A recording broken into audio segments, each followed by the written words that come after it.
Let's look at China. I mentioned the managed slowdown. This is Chinese economic growth since 2005. And if you look really closely at the line, you can see that it went up a tiny bit last year to 6.9%. It's going to go down this year. And the best guess is that it's going to go down to 6.5%. And, look, all of us in developed economies would be deliriously happy to have economic growth of 6.5%. For China, that will be the slowest economic growth since 1990, 28 years. But they're doing it deliberately and for good reasons. President Xi has said he is willing to accept slower growth for higher quality growth.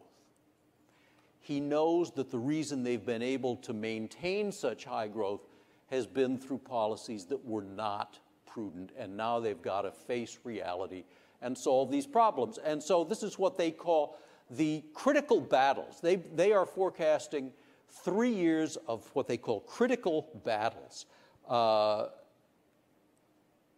One of them is pollution. I mentioned it earlier. This is a significant, really serious problem because it is conceivable. I mean, we think of China as this very well-regulated, very tightly controlled society, which it is. But if there's going to be a risk of revolt, of insurrection or something like that, it could very well come from this. When parents believe that their children are not safe, that they could be poisoned by the environment, that is a force stronger than almost any other. And they know that they have encouraged growth by permitting pollution.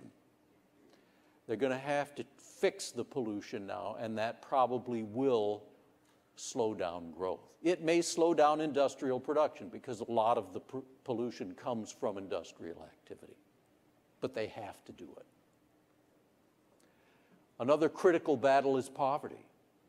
They still have hundreds of millions of people, largely in rural areas, that are poor. And as they see what's happening in the rest of the country and in the world around them, they're not satisfied with being poor. They're not going to put up with it. And the country has to do a better job of starting to move them, too, into the middle class. Finance is the third critical battle, and this is one of the empty cities that exist around China. Finance and financial stability may be the largest challenge or the most important challenge for their economy. They know they have an unstable economy because it has way too much debt. And a lot of the debt was incurred in building these things, and these things were built in part to maintain or to achieve a forecast economic growth rate. They have to get this under control. And so we saw the government take over the Anbang insurance company last week because it was a key source of financial instability. This is important for a lot of other businesses because it could mean a slowdown in construction. And so many other industries are associated with fast construction in China. Okay.